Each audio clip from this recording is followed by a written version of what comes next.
Marian here. Welcome back to my channel. In today's video, I'm going to be discussing a topic that has been very highly requested, but that I've kind of been avoiding, which is death. Yeah, a somber one, but an important one and a definitely important part of Jewish life cycles. So I want to share with you guys what are some of the Jewish traditions behind mourning and death. And also in my next video, I'm actually going to be with my rabbi again talking about Jewish mourning rituals around burial and cemeteries, funerals, all of that stuff, what to know, what to expect if you're going to be attending one. So definitely hit subscribe to my channel down below if you're interested in learning more about this topic, and I definitely don't want you to miss my next video. And give this video a thumbs up to let me know that you're interested in this topic, and feel free to leave any questions you have in the comment section down below.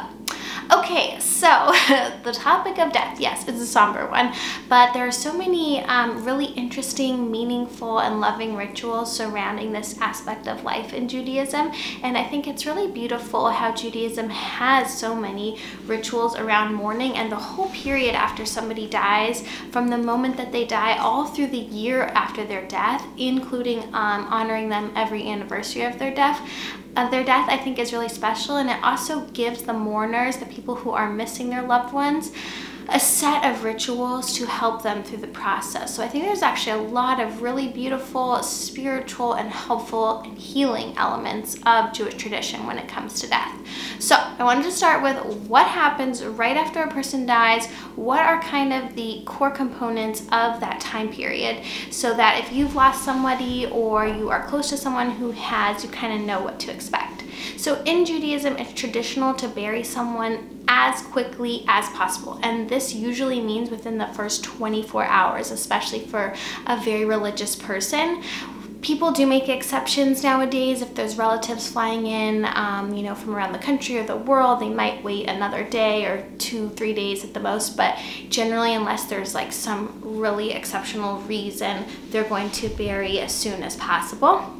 Another Jewish tradition right after somebody dies is that their body is never left alone until they're buried, and there's a lot of reasons behind that and customs, but a lot of it is also a sense of comfort for the people who've lost someone to know that their body is not alone until their soul and body are finally buried in their resting place. Traditions around burial and cemeteries are all based on ideas of simplicity.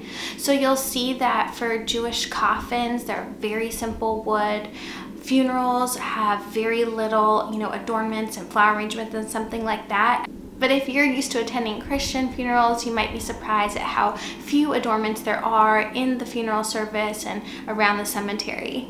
Another interesting thing about keeping things simple is that when the gravestone is placed, it's also usually a very simple headstone. And when people visit the cemetery to honor their loved ones, it's traditional to place a stone on their grave. So if you see a Jewish cemetery, you won't see flowers. You might see a few here and there, but traditionally there's no flowers. It's stones that are placed on the gravesite itself. This also ties into the idea that when someone is mourning, they are released of all their physical and spiritual requirements that usually partake them. So for example, it's traditional to bring people food, to take care of all their comforts and needs, and they really are allowed to go to a place of total grief, to allow themselves to really surrender to that feeling.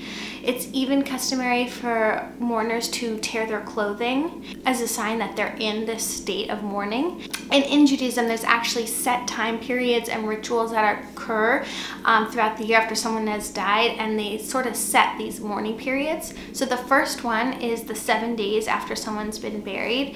That's when you'll hear the term sitting Shiva. So if you've lost somebody, you sit Shiva in your house.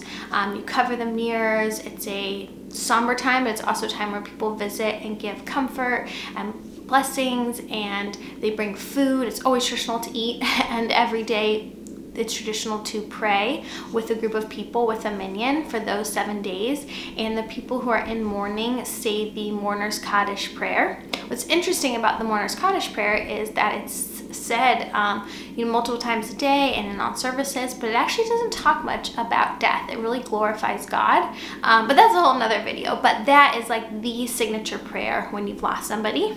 Then after that 7-day Shiva period, there's a 30-day Shloshim period where people who have lost someone will refrain from attending parties, do anything very celebratory. And if you've lost a parent, then that period extends a whole 11 months after their death.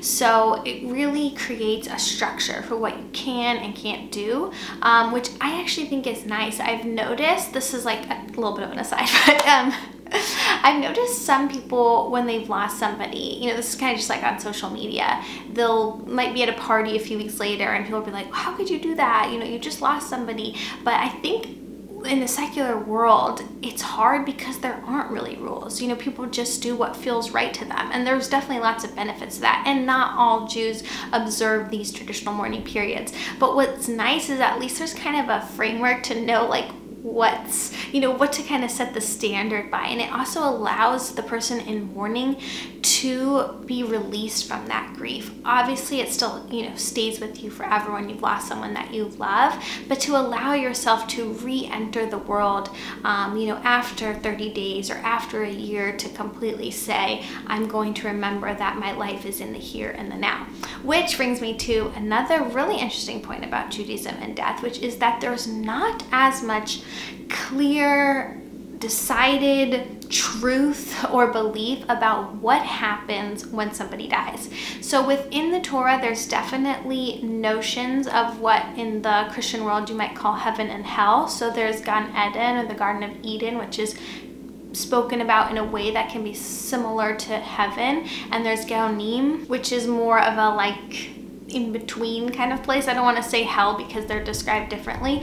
But what's interesting is there are notions of, you know, when the Messiah comes and the Olam Haba, the world to come, is here, that people will be resurrected. That's definitely in the words of the Torah and in prayers. But throughout everyday Judaism, it's just not a focus. So you will hear vastly different interpretations of what the afterlife means from all different rabbis, including like in the scripture themselves about how they've written about it. There are all sorts of thoughts about the Messianic era. There's Kabbalistic interpretations and mystical interpretations about what happens to the soul. I personally have learned many different stories, some about how people who are good, their souls sit in this like room, and the better you are, the closer you are to God, which is something you may not have heard of. That was like one thing one rabbi told me. But it really just is not a focus of Judaism or Jewish learning. Judaism is very focused on this world and the here and the now. So there's definitely ideas of being good, you know, of doing good deeds, of doing mitzvot, but it's not with the intention that you'll kind of get into heaven. The intention is to make this world a better place. So I say that because there's a lot of confusion about what Jewish people believe about the afterlife, and that is intentional. I think the idea is that we submit to the fact that we don't know what will happen after we die, but we do the best we can here on earth. So that is my brief overview of Judaism and death. I hope it wasn't too much of a downer, but that it was educational and informational and interesting to those of you that are interested in this topic. Like I mentioned, my next video will be with my rabbi going through a Jewish, not cemetery, a Jewish funeral service and all the components of that. And I hope it will be especially helpful if you are in the position of attending one or a mourner yourself. So yeah, look out for that video coming up. Definitely let me know if you guys have any questions. Thank you for watching this one. If there are any other topics that I haven't addressed yet on my channel that you would like to hear from me about, let me know. Give this video a thumbs up if you like it, and I'll see you in the next one. Bye.